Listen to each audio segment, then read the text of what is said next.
Laughing, hoping that I get signed. Now I own my own tracks, riding waves of the hypermind. Popular and dirt poor broke, that ain't my type of grind. If I got started. Welcome to 3 Count Commentaries. This is your host, MagMongoSlade. Today we're going to be talking about AEW Dynamite from June 15th, 2022. We got a couple of news and notes before we get into the show. First note, we're going to talk about Jeff Hardy and his suspension. Apparently, Jeff Hardy was suspended without pay by AEW, and a requirement of his return is actually he's gotta go to rehab.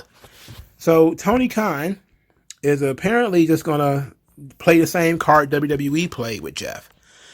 He put out the following statement: "We were able to resume contact with Jeff Hardy this afternoon. AEW does not condone just alleged behavior. We've made it clear to Jeff that we'll assist him in getting treatment for substance abuse issues, which he has indicated that he's open to receiving. In the interim, he is suspended without pay, and he can only return to AEW upon successfully completing treatment and maintaining his sobriety." All right.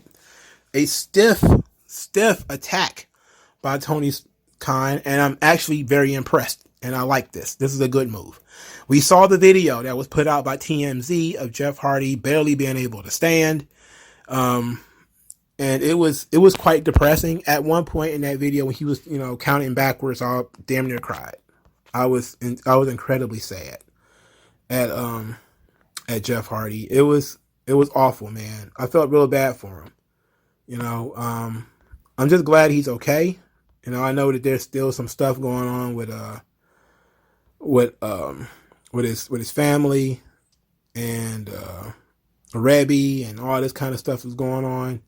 Matt Hardy put out a statement saying, "It was disheartening to hear the news about my brother yesterday.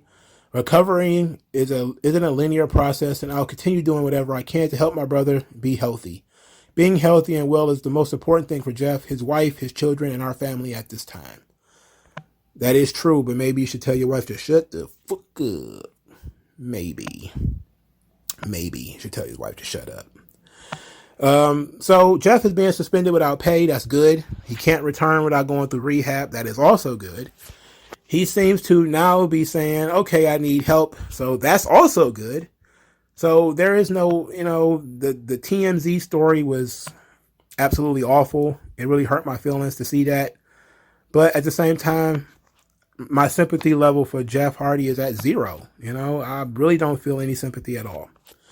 All right, so the next story I wanted to talk about, Thunder Rosa was accused of sandbagging in her match with Jamie Hayter.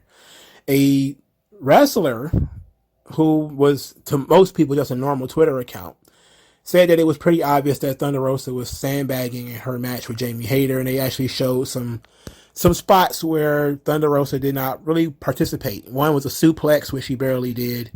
Another was a hair toss, where she fell in the wrong direction.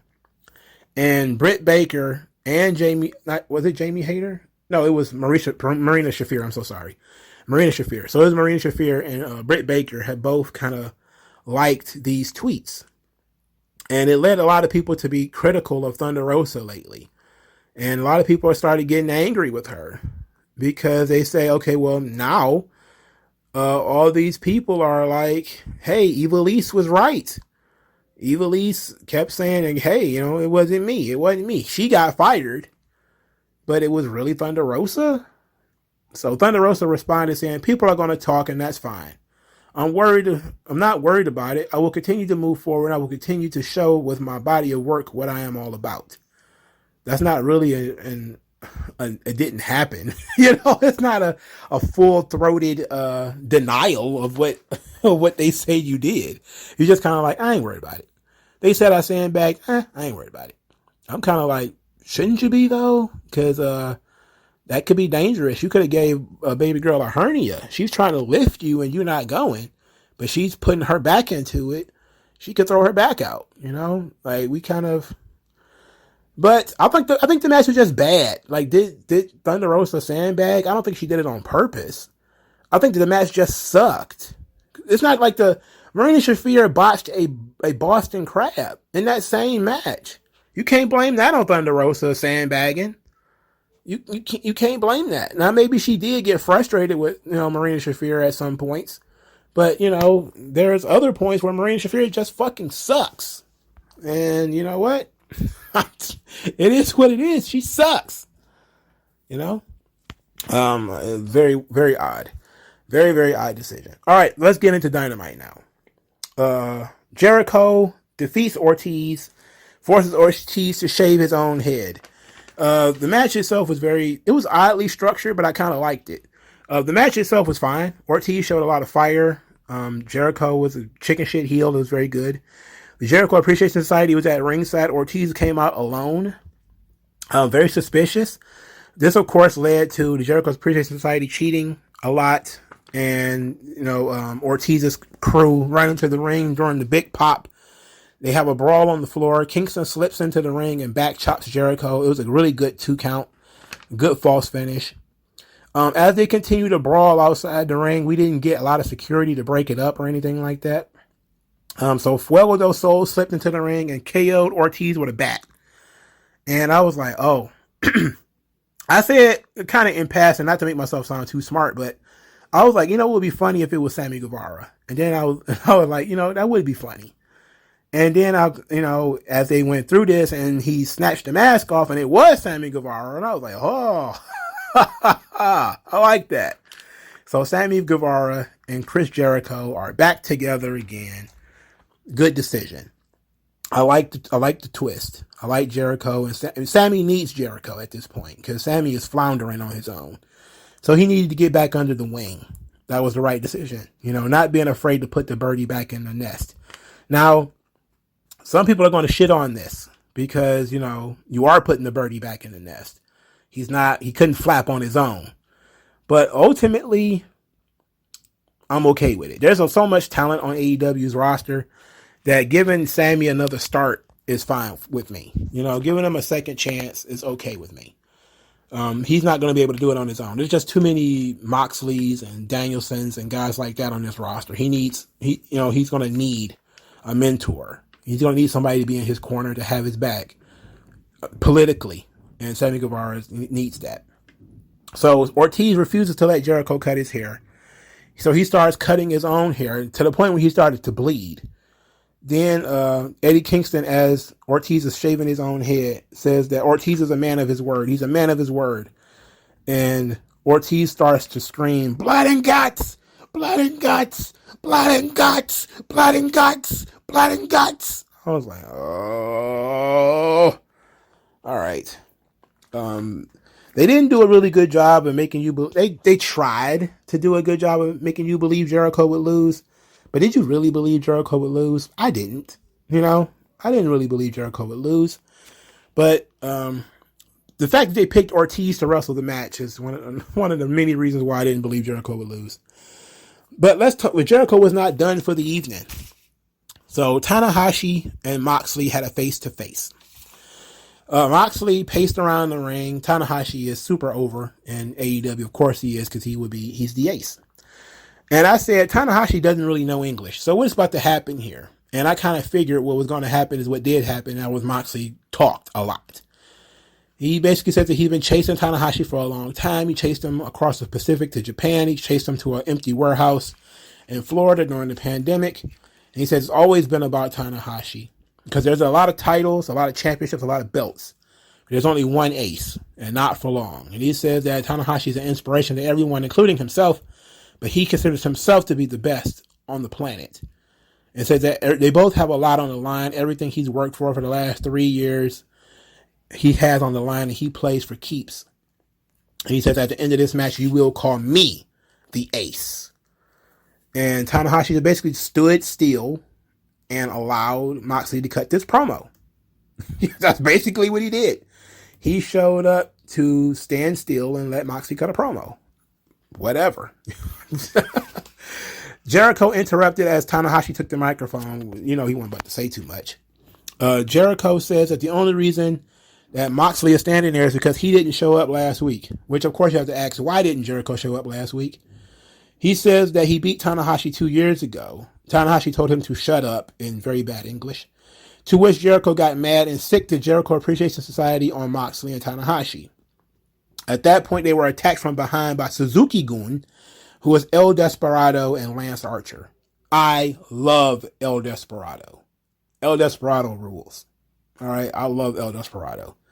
He's dope, and he has that he's quadruple gimmicked. He wears a mask that has face paint underneath and contact lenses.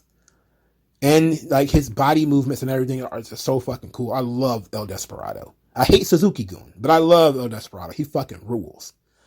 So El Desperado and Lance Storm helped out.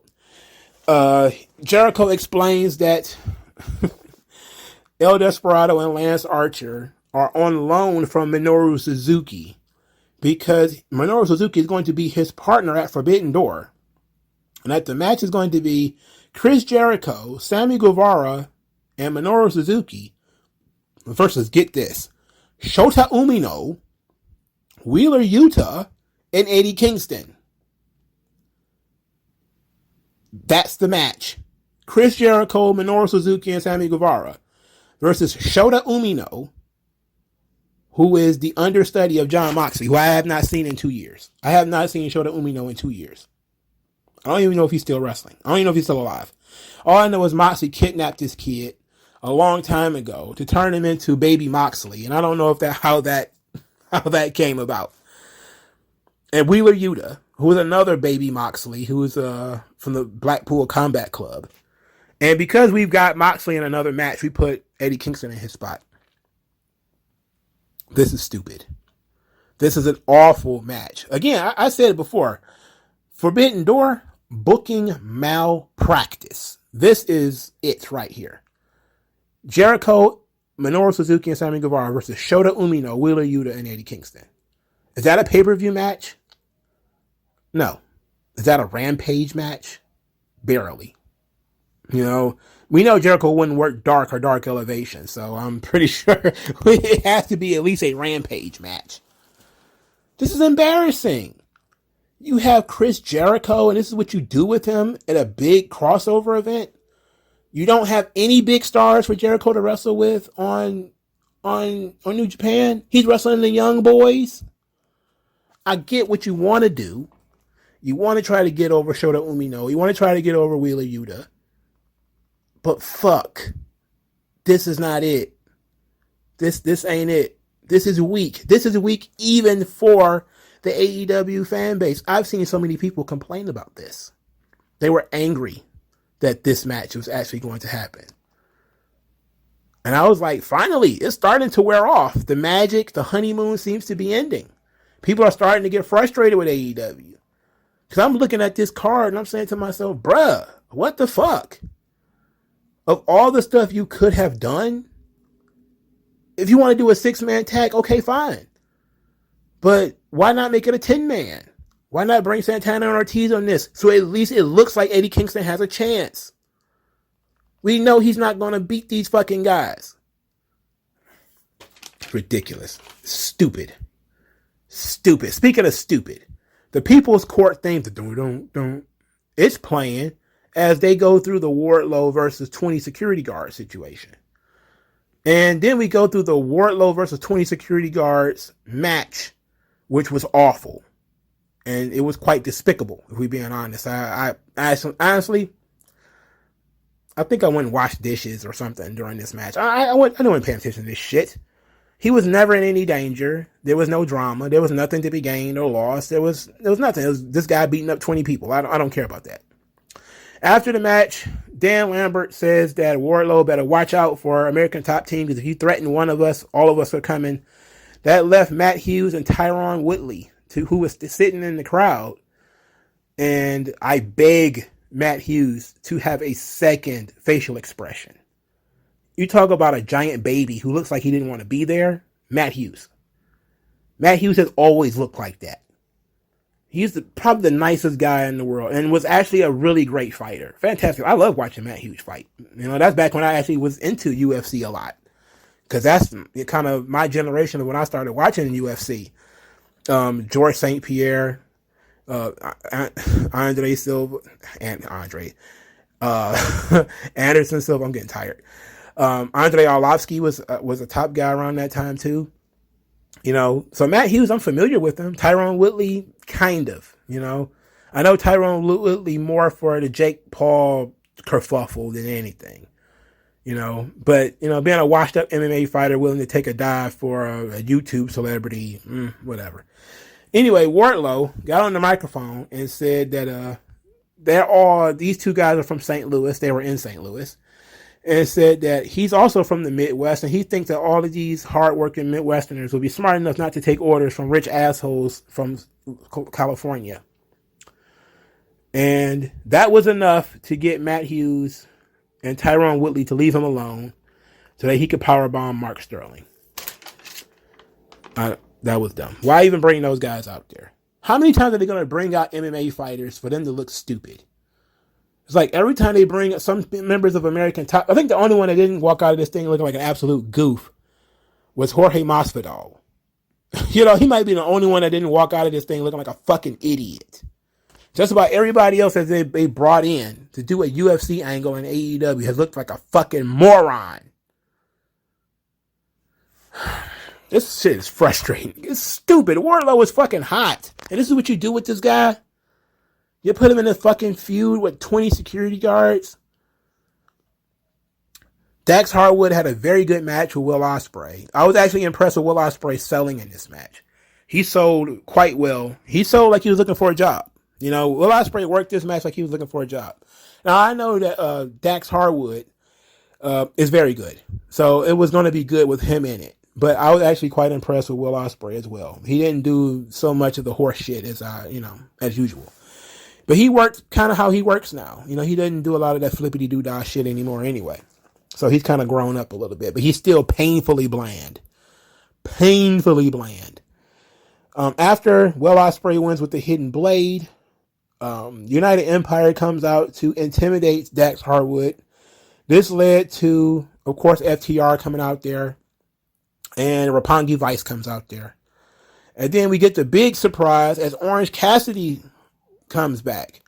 And we get a short Orange Cassidy Will Ospreay stare down that slowly morphed into a 10-man tag of Orange Cassidy, FTR, and Roppongi Vice versus United Empire. I wanted to turn my TV off. I'm not even going to hold you up. This pissed me off so bad. Because I was like, no. I'm not paying for this show. We're going to sell the high seas on this one, dog. This sucks. I don't even like United Empire that much. And you're going to put him in the ring with fucking Orange Cassidy? You're going to put FTR in here with Orange Cassidy? Come on, man. You couldn't think of nothing better to do? Look. 6-man tag it. All right? Will Ospreay, Jeff Cobb, Grado Khan. FTR plus somebody. Hopefully somebody with some talent. Somebody with some name. Somebody that fits their gimmick. Somebody with some panache that actually fits what they are doing. That would have made more sense. Orange Cassidy does not fit FTR. That is the antithesis of FTR. FTR is not about, fake kicks to the leg and lazy wrestling and gimmicky shit. They're not about that.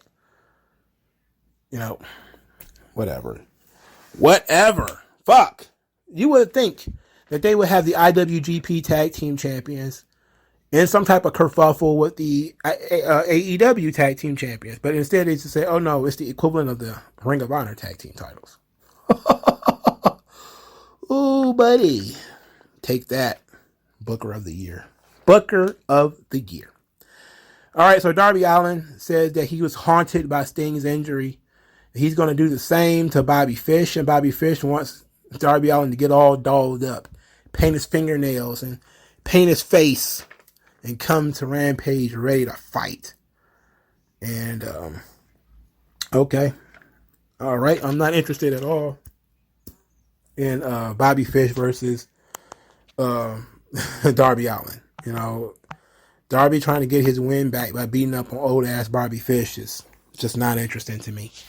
It lacks the punch that a match should have. And Darby Allin, he's just a waif at this point. This guy's he's almost dead. He's been almost a Rampage exclusive wrestler for, I don't know, 4 or 5 months. Well, I know he wrestled on Dynamite. He wrestled Jeff Hardy, but he hasn't been doing much of anything. You know, no storyline, just nothing. It's just the shits. Anyway, moving on. Toni Storm cut a promo. I was like, oh my God. Our cherry lip paw god is finally going to get to speak. Let's hear Toni speak. Toni cuts a promo, says that Britt Baker is a smart woman and that she dropped out at 15. But even she's not stupid enough to play the same games that Britt Baker has been playing. And that, you know, she says that I have the criteria. This is the criteria to be women's world champion.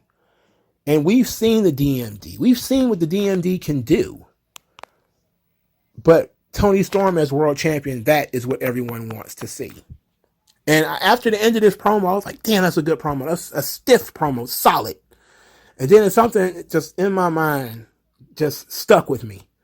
And I said to myself, and it just so happened that I was scrolling through Twitter during a commercial. I think the match was actually on.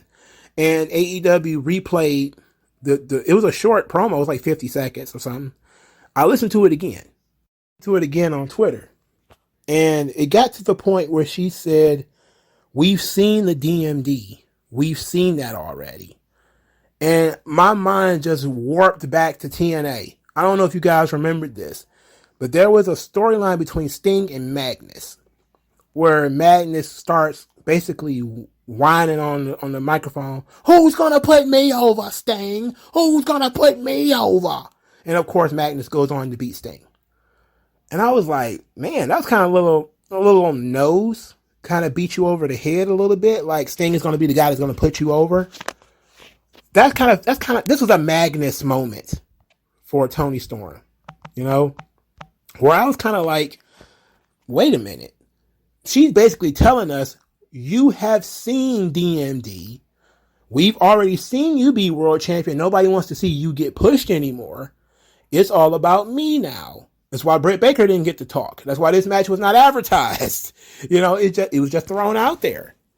This is Tony Khan, just like when TNA was pushing Magnus. It was all about people bitching that TNA was not pushing young stars.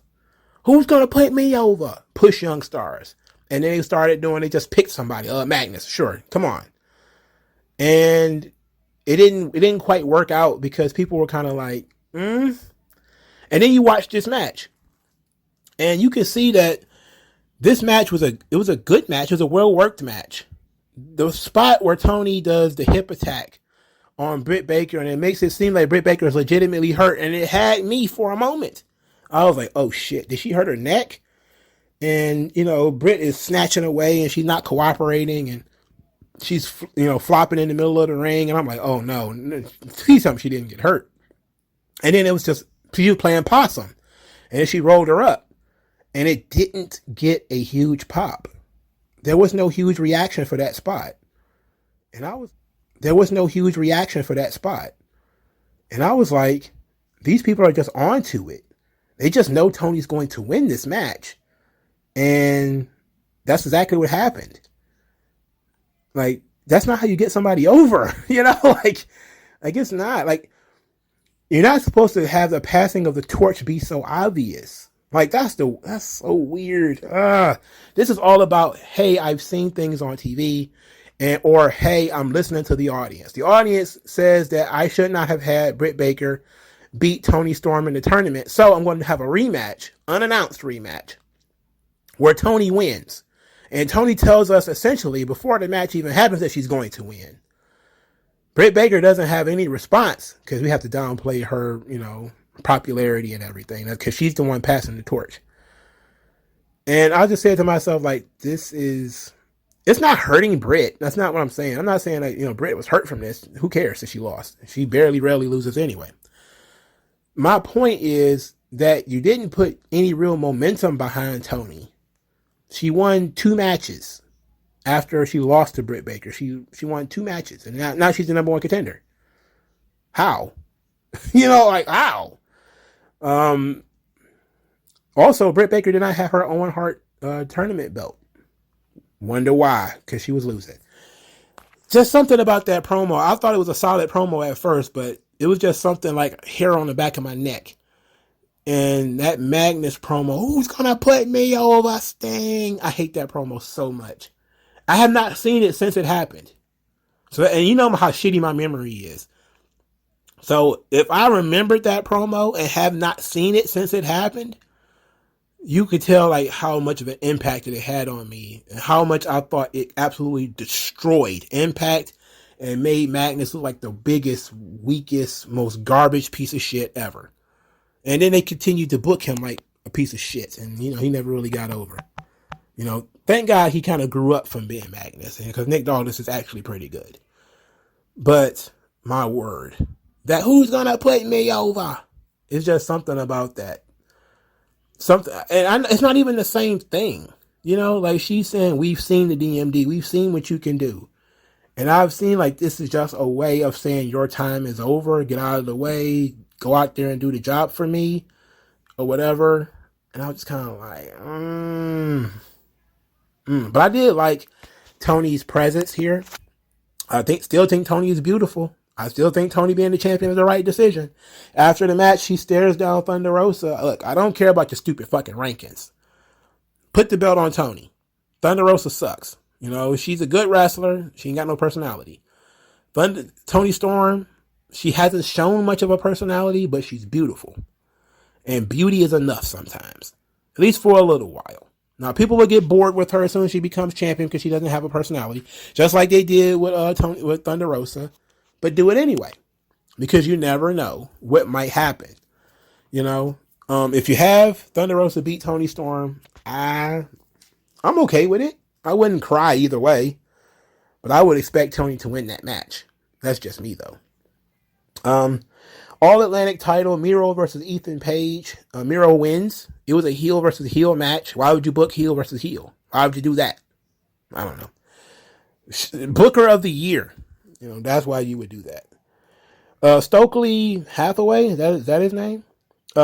He says that there's a TNTBS open challenge. And I would say, why would there be an open challenge when Athena clearly has already challenged Jade Cargill? She's already made the challenge. Jade Cargill has already been challenged, and she got challenged by Athena. So no sooner did he start talking about open challenges than Willow Nightingale, who seemingly wrestles everywhere and nowhere at the same time, appeared to say she's looking to make a name for herself, and then Stokely Hathaway accepted her challenge. I was like, how does girl work everywhere and nowhere at the same time? How does that happen? How does she work in MLW and NWA and Impact, and she's just everywhere? And yet, nowhere. She was in Ring of Honor for a while, too. Whatever. Just another easy win for Jade. Did we drop the Athena storyline already? Is Athena hurt? Somebody should ask questions. All right. Now, let's get to another more serious promo. Hangman Page. Hangman Page says he wanted the IWGP title. And that he's an occasional dumbass. Didn't occur to him that Okada could lose the title, and then he did. And then says, but the sentiment and the challenge stands. Adam Cole interrupts. Congratulations to his good buddy Jay White. But says, you won't be challenging for the title at Forbidden Door. Because it's all about the Undisputed Era and Bullet Club. And what better than to have Adam Cole versus Jay White, baby. Then he says that Okada won't even be at Forbidden Door. I said, oh, really? It's almost like I said when he lost the title, he's trying to get out of this fucking show. There's people who still holding out hope that Okada's going to show up. That show is 10 days away. If he ain't already booked, he ain't coming.